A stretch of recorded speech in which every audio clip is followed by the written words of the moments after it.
Many people upset I called Gunnar Stockton better than Arch, which is true, but Georgia's defense is better than Texas as well.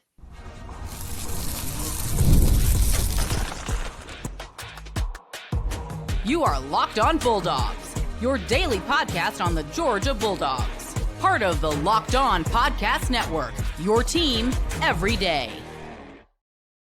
What is up, everybody? Welcome back to the Locked On Bulldogs podcast, part of the Locked On Podcast Network, your team every day. He's Clint, I'm Daniel. Together, the Locked On Bulldogs podcast, the number one place to get Georgia Bulldogs information and news and fan talk daily. That's what we are about. Speaking of fans, today's episode brought to you by our friends over at FanDuel, FanDuel.com, where you can make every moment more and more on them in a moment. Clint, nobody denies that Gunnar Stockton's better than Arch Manning at this point. Not even the most delusional Texas fan would deny that Gunnar Stockton is better than Arch Manning. That's just simply apparent from watching football games. But you're trying to tell me that the Texas defense, the linchpin of their organization, the thing that has single-handedly held it together for them supposedly this year, although go back and listen to the end of the last episode and we'll kind of break through that. You're telling me that the Georgia defense, which has struggled mightily, is actually better than the Texas defense. You couldn't possibly have any numbers or anything to back this up, could you? I have not just numbers, but a lot of numbers. Oh, no. And when we talk about better, what I'm trying to tell you, Texas fan, again, you want to hang your hat on how good you are on defense. You should be very proud of your front seven. You should be very excited because to you, the standard is mediocrity. So that's right. Anything Big 12 above football. Big 12 football is your standard. Our standard is different. Our standard is best defense in the history of college football. That's why we're disappointed this year. That's why when I give you the stats, then you're going to say, well, Daniel, Clint, you guys have been on this train about Glenn Schumann. What happened? Major regression. Yeah, right. We've taken a major step back. We have young guys across the board, and we're not pleased with it because, again, the standard for Kirby and for us is top five every single bit higher. Yeah. Texas, you're just hoping to not get blown out is your hope. Let me give you some stats that back this up. First of all, let's talk. We've already talked about the rushing defense. Earlier in the week, we talked about how both Georgia and Texas, great stout against the run, Georgia being near the top, stopping the run in the SEC as well as college football. Texas as well, not to be completely thrown down, very good at stopping the run. Here's where things get a little interesting as it pertains to rest of metrics. One, we're going to talk about explosive plays allowed on defense. Explosive plays, anything above 20 yards. If you gain 20 yards, that successful explosive play, that drops that number down and keeps going percentage-wise of how much you allow.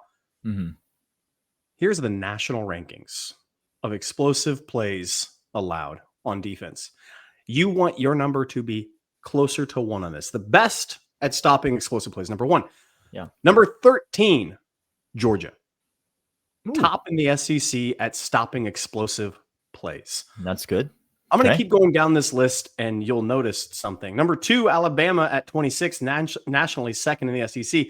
Number 3 in the SEC is Missouri at 26th nationally, tied with them, Oklahoma, and tied with them, Texas. Oh, no. So Texas, I'm just telling you something. Texas was tied with who again? For Texas fans' sake, who were they tied with? Number 1, Oklahoma. Oh, no. And Mizzou. Oh, no. One of those teams you hate, and the other is Mizzou. So I'm not sure. 3 teams.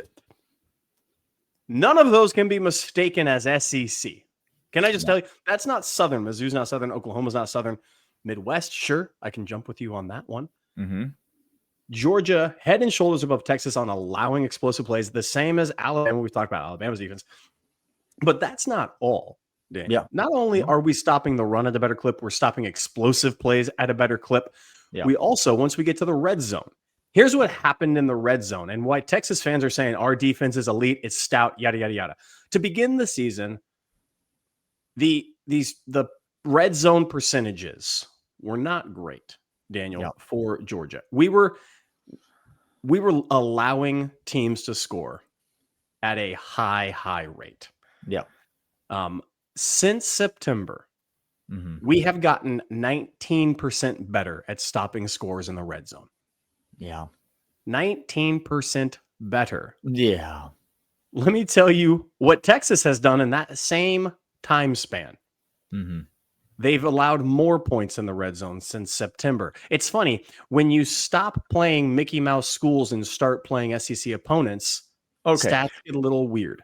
Well, interestingly enough, they only get a little weird if you're Texas, because when Georgia stops playing Mickey Mouse opponents and starts playing real opponents, the defense steps it up a notch and actually improves. These are fascinating numbers. We're going to come back. We're going to continue to break them down. We're also going to maybe sprinkle in a little bit of what does that look like in relation Texas's struggling defense? What does that look like in relation to Georgia's offense? All of that and more next. But first, I want you to know about Game Time. Game Time's fantastic. College football's back. Couldn't be more excited. Tailgates, rivalries, energy in the stands. That's why we use Game Time, the app that gives the advantage back to fans. It's the easiest way to score last-minute tickets. Best prices, no surprise fees. What you see is what you pay. The app makes it super simple. See the exact view from my seat before buying. Take the guesswork out of buying college football tickets with Game Time. Download the Game Time app, create an account, use promo code LOCKEDONCollege, $20 off your first purchase. Terms apply. Again, that's promo code LOCKEDONCollege, $20 off. Swipe, tap, ticket, go. Download Game Time today. All right, Clint, first round of numbers in. Georgia's defense improving. Texas's defense notably falling off. We have an inverse relationship here. Ships are passing in the night. Texas moving one direction, Georgia moving the other. To boil it down in layman's terms, because I know Texas fans and numbers don't always get along. To boil it down, what you're saying is that Texas's defense is, if I may, all hype and no performance. It is all preseason, non-conference, early season, San Jose State hype and no actual performance to the tune of Vanderbilt moving it on you, Mississippi State moving it on you, Florida moving it on you. So that checks out with what we've discussed yesterday. Where do we go next when we want to compare these two defenses? You then want to compare snap count from those of upperclassmen. Now, here's what's really wild. We've notably said this for a long time. Georgia's defense is quite young. It's youthful. Daniel, have we lost? Could you tell the people our defensive line to begin the year and now our defensive line? Could you let the people know about that really quick? It's been it's just a lot of names. It's difficult to track the movement because there's been a lot of names. Now, there've been some stalwarts. Obviously, Kristen Miller been there the entire time. Jordan Hall was entrenched on that defensive line, but the injury has kind of taken him out. Xavier McLeod still involved in this defensive line, but you've had guys like Big Joe emerge through the course of this year. Ogboko emerged through the course of this year. You've had guys like Gabe Harris been there all along, but really elevate their performance on that defensive front through the course of this year. And then you got guys like Elijah Griffin, true freshmen, who are coming in, making an immediate impact and only continue to seemingly get better and better. And if you include what has happened both on Texas and on Georgia, Texas has notably lost a lot of guys on the offensive line front, but also lost some guys on the defensive side. The percentage is actually closer. Texas and Georgia have a youthful defense on both sides of the ball, but Georgia notably has more percentage of snap counts coming from freshmen, redshirt freshmen, and sophomore compared to Texas. Georgia is near the top of the SEC in snap counts for freshmen, redshirt freshmen, and sophomore, junior, and seniors, notably missing. We have a couple of them. And truth be told, a couple of them have been surpassed as of late. Check back maybe when we don't have much to talk about in the beginning weeks of December because we're waiting for opponents. Texas fan, you won't have much to talk about because you won't have football coming up. Because you'll have the Outback Bowl on tap And Gasparilla Bowl's out there. They can still go fan to that base one. won't be energized No. for that. We might 8-4 is a not good record. Might be talking about some transfer portal guys, but yeah, the youth movement is there. Georgia has continued to add youth and continue to gotten better this year. Texas, conversely, has continued to stay relatively the same and gotten worse.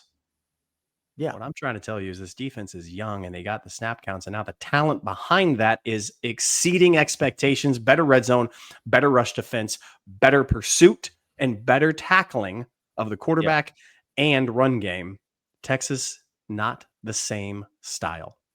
It's all well and good to have these defenses, but a defense is only useful in stopping a very specific offense on a very specific day. Defense is not played in a vacuum or on a spreadsheet. So let's talk about how this Georgia offense matches up a little bit with this Texas defense next.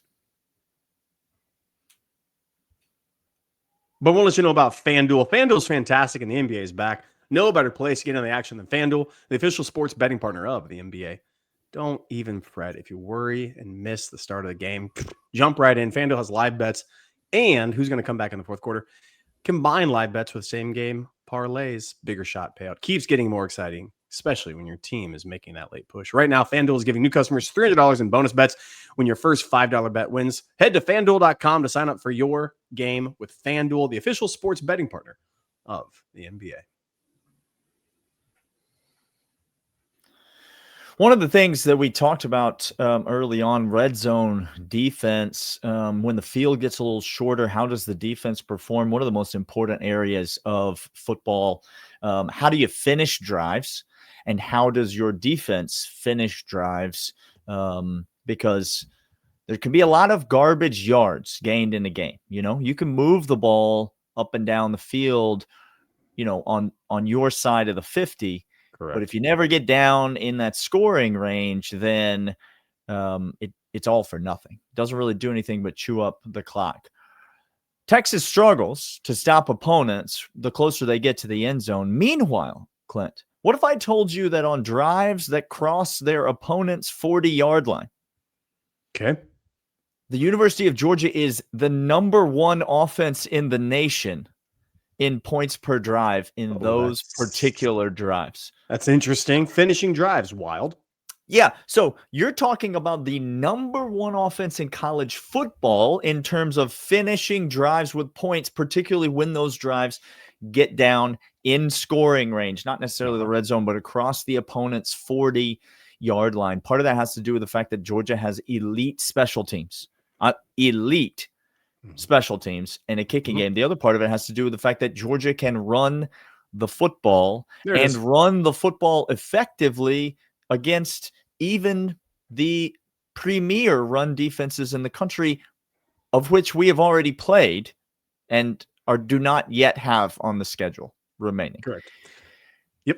So Georgia's ability to do that, manage the game, score points, convert across the 40-yard line, that's the thing that separates this offense, Clint. There's no more wasted drives on this Georgia offense. And a Texas defense that struggles to finish and convert drives to get off the field is going up against a Georgia offense that is quite literally the number one offense in college football. Forget about Indiana. Forget about Oregon. Forget about USC. Forget about all these college football powerhouse offenses that I've been told about all year. It's Georgia. It's all Georgia. Here's another metric for you, Texas fan. Georgia fan, be excited. We're going to go with third down percentages. Getting off the field, stopping offenses, keeping the drive going. This is the third down conversion rate of offenses in the SEC. Number one, Vanderbilt, over 50%. Ole Miss, over 50%. Alabama, right near 50%. Tennessee, 47%. Georgia, 46%. Georgia is in the top third of the SEC in converting third downs. I have to go below Oklahoma and right next to Auburn for third down conversion rate. Not the Auburn offense. The Auburn offense. Below them is South Carolina and Florida. Missouri and Arkansas are above you, Texas. It's not good, is what you're trying to say. What I'm trying to say is the more you find out, the more you know, the worse it gets. He is Daniel. I am Clint. This is Locked On Bulldogs, part of Locked On Podcast Network, your team every day. We'll be back tomorrow talking more shop. We'll see you guys then. See ya.